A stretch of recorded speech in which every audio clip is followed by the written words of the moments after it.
जैसा कि आप लोग को पता है कि कल तक की वीडियो में हम लोग जो है सेट 7 तक जो है कंप्लीट कर चुके थे और आज की वीडियो में हम लोग स्टार्ट करने जा रहे हैं सेट 8 को।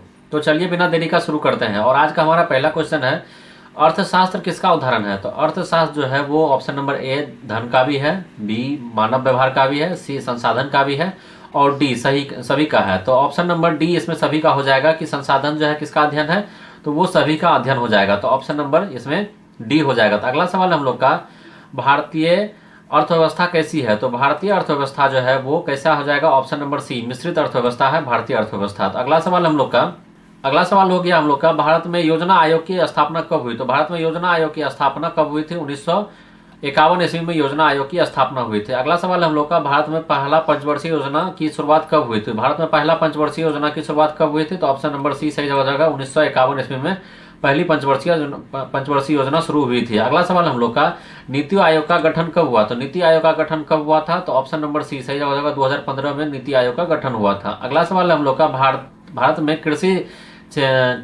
कृषि किस क्षेत्र में आती है? तो भारत में कृषि जो है ऑप्शन नंबर ए प्राथमिक क्षेत्र में आती है। कृषि जो है प्राथमिक क्षेत्र में आती है। ऑप्शन नंबर ए सही जवाब हो जाएगा। अगला सवाल हम लोग का, उद्योग किस क्षेत्र से संबंधित है? उद्योग जो है वो द्वितीय क्षेत्र से संबंधित है। तो अगला सवाल हो जाएगा हम लोग का, बैंक किस क्षेत्र से आते हैं? तो बैंक जो है ऑप्शन नंबर सी तृतीय क्षेत्र से आते हैं। ऑप्शन नंबर सी सही जवाब हो जाएगा। अगला सवाल हम लोग का, भारतीय राष्ट्रीय आय की गणना कौन करता है? भारतीय राष्ट्रीय आय की गणना कौन करता है? एनएसओ करता है या सीएसओ करता है? तो ऑप्शन नंबर इसमें सी सही जवाब हो जाएगा।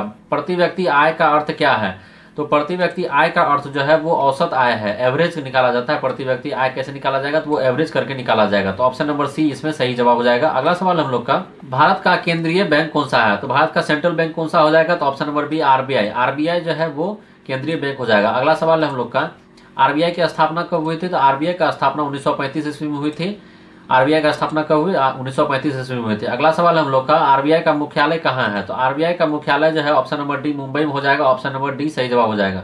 अगला सवाल है हम लोग का, नोट जारी करने का अधिकार किसे है? तो नोट जारी करने का अधिकार किसे है? तो आरबीआई को है। अगला सवाल हम लोग का, भारत में सबसे अधिक रोजगार किस क्षेत्र में है? तो भारत में सबसे अधिक रोजगार जो है वो कृषि क्षेत्र में है। तो अगला सवाल है हम लोग का, जीडीपी का पूर्ण रूप क्या नाम है? तो जीडीपी का पूरा नाम क्या हो जाएगा? Gross domestic product. अगला सवाल है हम लोग का, मुद्रास्फीति का अर्थ क्या है? तो मुद्रास्फीति का अर्थ जो है वो कीमतों में वृद्धि से हो जाएगा। मुद्रास्फीति का अर्थ क्या हो जाएगा? कीमतों में वृद्धि से हो जाएगा। ऑप्शन नंबर बी सही जवाब हो जाएगा। अगला सवाल है हम लोग का, मुद्रास्फीति मापने का सूचकांक कौन सा है? तो मुद्रास्फीति मापने का सूचकांक ऑप्शन नंबर बी क्या हो जाएगा? सीपीआई हो जाएगा।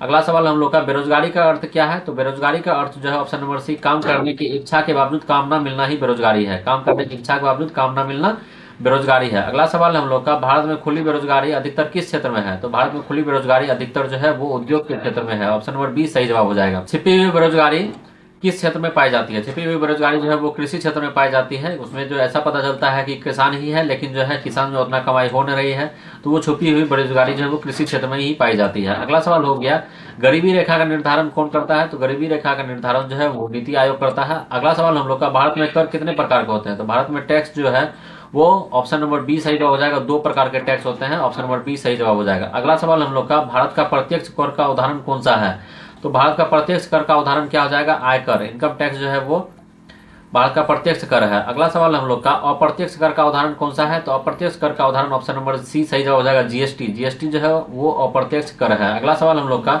कि जीएसटी कब लागू हुआ? तो जीएसटी जो है ऑप्शन नंबर बी सही जवाब हो जाएगा। 2017 में जीएसटी को लागू किया गया था। अगला सवाल हम लोग का, जीएसटी का पूरा नाम क्या है? तो जीएसटी का पूरा नाम हो जाएगा गुड्स एंड सर्विस टैक्स।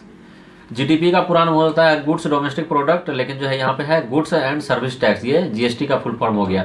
अगला सवाल हम लोग का, भारत में बजट कौन प्रस्तुत करता है? तो भारत में बजट जो है ऑप्शन नंबर सी वित्त मंत्री प्रस्तुत करती है। अगला सवाल हम लोग का, बजट कितने प्रकार का होता है? तो बजट जो है 2 प्रकार का होता है। ऑप्शन नंबर बी सही जवाब हो जाएगा। अगला सवाल हम लोग का, राजस्व बजट में कितना शामिल होता है? तो राजस्व बजट में क्या शामिल होता है? तो राजस्व बजट में ऑप्शन नंबर ए सही जवाब हो जाएगा। आय और व्यय दोनों शामिल होता है इसमें।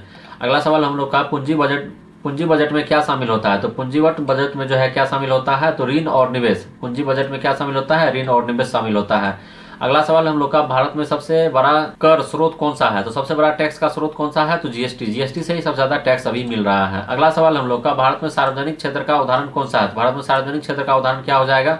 इन्फोसियस हो जाएगा। अगला सवाल हम लोग का, निजी क्षेत्र का उदाहरण कौन सा है? तो निजी क्षेत्र का उदाहरण जो है वो टाटा हो जाएगा। जैसे यहाँ LIC है, वेल है, सेल है, लेकिन ये सब क्या है? अर्ध सरकारी है, लेकिन टाटा जो वो प्राइवेट सेक्टर का है, निजी क्षेत्र का ये हो जाएगा। अगला सवाल हम लोग का, लघु उद्योग का विकास किससे होता है? लघु उद्योग का विकास जो है वो से क्या होता है? रोजगार बढ़ता है। लघु उद्योग जो बनेगा तो उससे क्या रोजगार बढ़ता है। अगला सवाल हम लोग का, भारत में हरित क्रांति किससे संबंधित है? भारत में हरित क्रांति जो है वो कृषि से संबंधित है। ऑप्शन नंबर बी सही जवाब हो जाएगा। अगला सवाल हम लोग का, हरित क्रांति का जनक कौन थे? तो हरित क्रांति के जनक option number A MS Swaminathan थे हरित क्रांति के जनक। अगला सवाल हम लोग का, श्वेत क्रांति किससे संबंधित है? तो श्वेत क्रांति जो है ऑप्शन नंबर ए सही जवाब हो जाएगा, दूध से संबंधित है श्वेत क्रांति। श्वेत क्रांति के जनक कौन थे? तो श्वेत क्रांति के जनक जो है ऑप्शन नंबर बी सही जवाब हो जाएगा, वर्गीज कुरियन थे। अगला सवाल है हम लोग का, नीली क्रांति किससे संबंधित है? नीली क्रांति जो मछली से संबंधित है, तो ऑप्शन नंबर बी सही जवाब हो जाएगा। अगला सवाल हम लोग का, भारत में सबसे अधिक विदेशी मुद्रा कौन कमाता है? भारत में सबसे अधिक विदेशी मुद्रा सेवा निजी क्षेत्र में कमाता है। सेवा क्षेत्र में सबसे अधिक निजी मुद्रा है। आयत का अर्थ क्या है? आयत का अर्थ जो है ऑप्शन नंबर बी सही जवाब हो जाएगा, देश से मांगना ही आयत का अर्थ है। देश से मांगना आयत का अर्थ है। अगला सवाल हम लोग का, निर्यात का अर्थ क्या है? तो निर्यात का अर्थ ऑप्शन नंबर बी, देश से बाहर जाना निर्यात है, और किसी देश से मांगना वो आयात है। अगला सवाल हम लोग का, भुगतान संतुलन किससे संबंधित है? भुगतान संतुलन जो है ऑप्शन नंबर सी, विदेशी लेन देन से संबंधित है भुगतान संतुलन। अगला सवाल हम लोग का, भारत का सबसे बड़ा व्यापारिक साझेदार कौन सा है? तो सबसे बड़ा व्यापारिक साझेदार जो है कौन सा हो जाएगा? ऑप्शन नंबर डी सही जवाब हो जाएगा। ऑप्शन नंबर डी सही जवाब हो जाएगा, अमेरिका। अमेरिका जो है सबसे बड़ा व्यापारिक साझेदार है। अगला सवाल है हम लोग का, सब्सिडी का अर्थ क्या है? तो सब्सिडी का अर्थ जो है ऑप्शन नंबर सी, सरकारी सहायता हो जाएगा। अगला सवाल हम लोग का, भारत में सबसे अधिक सब्सिडी किस पर दी जाती है? तो सबसे अधिक सब्सिडी जो है वो खाद्य पदार्थ पर दिया जाता है। तो ऑप्शन नंबर सी सही जवाब हो जाएगा। अगला सवाल हम लोग का, आर्थिक विकास का अर्थ क्या है? तो आर्थिक विकास का अर्थ जो है ऑप्शन नंबर सी हो जाएगा। ऑप्शन नंबर सी हो जाएगा इसमें। आर्थिक विकास का अर्थ आय जीवन स्तर में सुधार, आय प्लस जीवन स्तर में सुधार जो है वो आर्थिक विकास हो जाएगा। अगला सवाल हम लोग का, मानव विकास सूचकांक HDI में निम्नलिखित में से कौन शामिल नहीं है? तो जो नहीं है उसको देखना है। तो धर्म जो है वो शामिल है, आय तो शामिल है, शिक्षा भी शामिल है, स्वास्थ्य भी शामिल है HDI में, लेकिन जो है ये धर्म शामिल नहीं है। अगला सवाल हम लोग का, अर्थव्यवस्था की रीढ़ किसे कहा जाता है? तो अर्थव्यवस्था की रीढ़ जो है कृषि को कहा जाता है। अभी तक के वीडियो में हम लोग जो है सेट 1 से स्टार्ट किए थे, सेट 1 से अभी तक स्टार्ट किया था, और सेट जो है 8 तक हम लोग कंप्लीट कर लिए हैं। सेट 8 तक जो है हम लोग लास्ट में इकोनॉमिक्स कंप्लीट किए हैं, शुरू में बायोलॉजी से शुरू किए थे।